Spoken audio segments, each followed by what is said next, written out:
કથા વાર્તા ભજન કીર્તનમાં આપણને શાંતિ મળે મનની. અમે સોડાઓ ગયા હતા બાપા સાથે, ત્યારે બાપા કે તમે કથા વાર્તા કરજો, અમે પધરામણી કહીએ છીએ. બાપા આખા ગામમાં પધરામણી કરી, મફત પધરામણી. અને સત્સંગી હોય કે જે બોલાવીને જાય. પહેલા તો બાપાની તબિયત સારી એટલે દરેક ગામમાં દરેકને લાભ આપતા. એમાં નારાયણ મુનિ સ્વામી, સર્વમંગલ સ્વામી, હું ને કમલ વગર હતા મેળાવના 4 જણા. એની બાપા કે તમે ત્યારે કથા વાર્તા કરો, પધરામણી કે ના પડતા. બાપા 1:45 વાગે આવ્યા, પૂજા કરી ઉકાળા પાણી કરી નીકળેલા. આખા ગામમાં પધરામણી હોય એટલે કથામાં કોઈ બેસે નહીં. અને 4 જણા હતા કથામાં. સ્વામી આવ્યા અને સીધા રૂમમાં આવીને કે સ્વામી રાજી થઈ ગયા. બાપા કે વાહ, તમે તો જમીન પછી કથા ચાલુ કરી દીધી. મેં કીધું અમે રીચે થઈ બાપા પાડીને. સ્વામી એવા રાજી થઈ ગયા. સ્વામી કે તમે ચાલુ જ રાખી. કીધું વાહ. બાપા કે મને બળ મળી ગયો, લાવો હોય ઘડી કથા કરો. થાકીને આવ્યા હતા તો બાપા 10 મિનિટ બોલ્યા. સ્વામી કે કથા વાર્તા ભજનની કકડાટી હોય તો જગત છે નહીં. યોગી બાપાએ પણ મંગળ પ્રવચનો કરતા અને કથા વાર્તા. આપણી સંપ્રદાયમાં કથા વાર્તાનો છે ને સમય હોય, શાક ઉત્સવ, પાઠ ઉત્સવ, ખીચડી ઉત્સવ, ફૂલનો મુખ્ય કથા જ હોય આપણે. અને એમાંથી સત્સંગ વધ્યો છે. આ રવિવારની સભા દુનિયા પર કોઈ ચાલુ કરાવી હોય તો યોગી બાપાએ કરાવી. કે હિન્દુ ધર્મમાં સભા જ નહોતી અઠવાડિયાની. બાળ મંડળે બાપાએ શરૂ કર્યા હતા. જેના ફળ કેવા મળે છે આપણે દેશ પરદેશમાં. કથા વાર્તા ના હોય તો માણસ શું આંટા મારીને જતા રહે.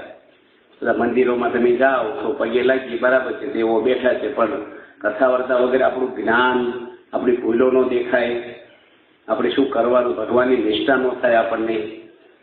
એટલે આ બધી કથા વાર્તાનું આપણે ચાલુ આપણે થાકવાનું જ નહીં. આમાં કર્યા જ કરવાનું. રવિવારનો દિવસ હતો બોચાસનમાં અને સ્વામી મને કહે કે આપણે સભા કરી લઈ રવિવારની. મેં કીધું બાપા આખો દાડો કથા વાર્તા થઈ છે. આપણે પારાયણ બાપા હોય એટલે સવારે 9 થી 11 પારાયણ હોય, 11:15 સુધી. પછી સાંજે 4 વાગે શરૂ થાય.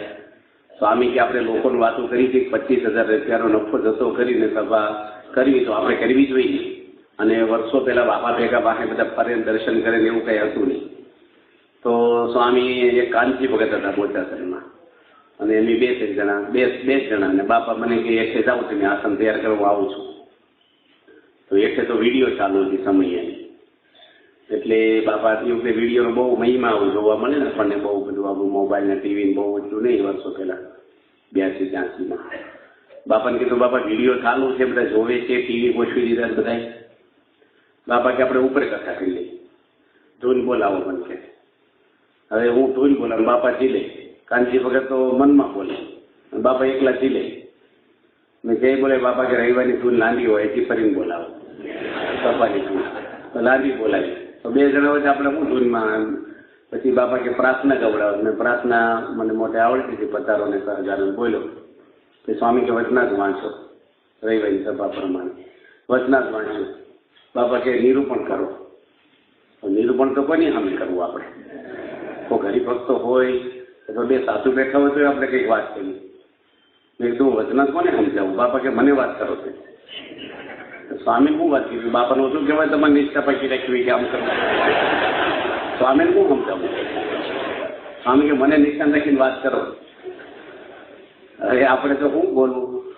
સ્વામી જોડે હું યુવકમાંથી સ્વામી છૂટ કરી દીધી અમને બોલવાની. મેં તો તમે જયારે સંસ્થાના પ્રમુખ બન્યા ત્યારે પ્રતિજ્ઞા કરી છે કે મારા દેશની પરવાર કરીશ નહીં અને સંસ્થા માટે દેશ તમારો કૃષ્ણ અર્પણ છે. તો તમારે મન સામે શરીર ન વપરાય. હવે હરિભક્તો સંતો કેવી રીતે ટાઈમે જમી લેવું, ટાઈમે આરામ કરવો. તો અમે કે આ ડોળું નિરૂપણ ન કરવું. મેં તો મને આવડે એવું કરું. બાપા કે બીજું વચનાથ વાંચો, નથી કરવું. પણ સ્વામીનો આવો બધો આગ્રહ, એકલા હોય તો શું કે કથા કરો, ભજન કરો. સર્વમંગલ સ્વામી ફોન કર્યો. બાપા એરપોર્ટ હતા, મુંબઈ જતા હતા. બાપા છેલ્લો સંદેશો આપો, તમે આવો ક્યાં પછી અમારે કરવાનું હું? બાપા કે પહેલો ને પહેલો કાયમનો આ સંદેશો છે, કથા વાર્તા કીર્તન ભજન કર્યા કરવા. તો સ્વામીને આ બધું શું છે, મોટા આપણું પોષણ સત્સંગનું મળે. સત્સંગનો કૃષ્ણ કથા જ પાયો. તમે બધા જે હરિભક્તો ખપવાળા છો અહીંયા, અને અહીંયા તો ભગવાનની તમારી ઉપર બહુ દયા છે કે પૂજ્ય આનંદ સ્વરૂપ સ્વામી જેવા સાધુતાની મૂર્તિ, પવિત્ર સ્તંભ કાયમ તમને આપ્યા. ગામડામાં તો હું અમારા નાના સંતોને 2 મહિને લાભ મળતો હોય. આ તો મોટા આવા સદગુરુ સંત, મોટા પવિત્ર અને કેટલા સાધુતાવાળા રોજ તમને દર્શન થાય ને કથા સાંભળવા મળે, પોષણ મળે. થોડાક ઘરે અમે પધરામણી ગયા હતા, લાઈક્ષાણીના રોહિત શાળાના હરિભક્તો રહી ગયા અમુક અપૂર્વ મુનિ સ્વામીના બાપુજી, પણ આપણે જોઈને પેલા શ્રી ચેતુ સ્વામીના બાપુજી ઘનશ્યામજી બધા સાધુ બિચારા, ઘરમાં જઈને આપણે લાગે બધા આમ એકદમ જગતની ગંધ નીકળે. નિષ્ઠા, નિયમો, ભક્તિ, વાંચન આ બધું છે ને બારે આપણે જોવા ન મળે. બારે આપણે હોય ને પોષણ કોણ આપે? આપણે વાત કરી હતી ભાગવત ધર્મના પોષણની 2 દાડા, તો કથા વાર્તામાંથી સત્સંગનું આપણે શું મળે? પોષણ મળે. શાસ્ત્રીજી મહારાજ પણ એટલી બધી પ્રવૃત્તિ કરાવતા તો રાત્રે કથા કરાવે. પ્રમુખ સ્વામી ભક્ત ચિંતામણી વાંચી પતી જાય કથા, ચેષ્ટા પતી જાય પછી શાસ્ત્રીમાં નાવા જાય અને પછી બાપા વાંચતા શાસ્ત્રીમાં એકલા સાંભળતા હોય.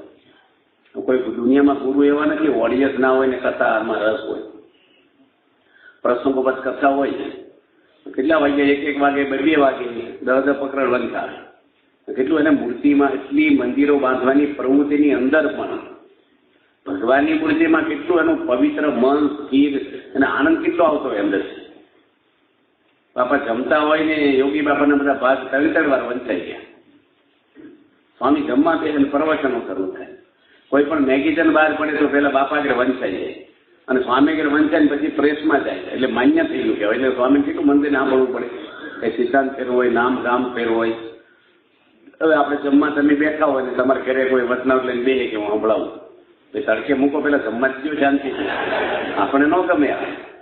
સ્વામી જમે સંતો પ્રવચન કરતા હોય, એ વાંચન થતું હોય, પોતે નવરા જોયા નહીં આપણે બાપાને.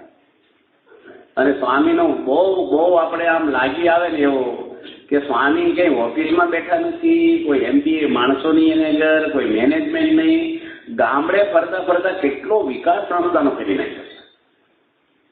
આજે એટલું મેનેજમેન્ટ કરવું ને, કેટલા માણસો રાખે, મેનેજરો, કેટલી બધી ફાઇલો ફરતી હોય. સ્વામી ગામડામાં ફર્યા જ છે આખી જિંદગી.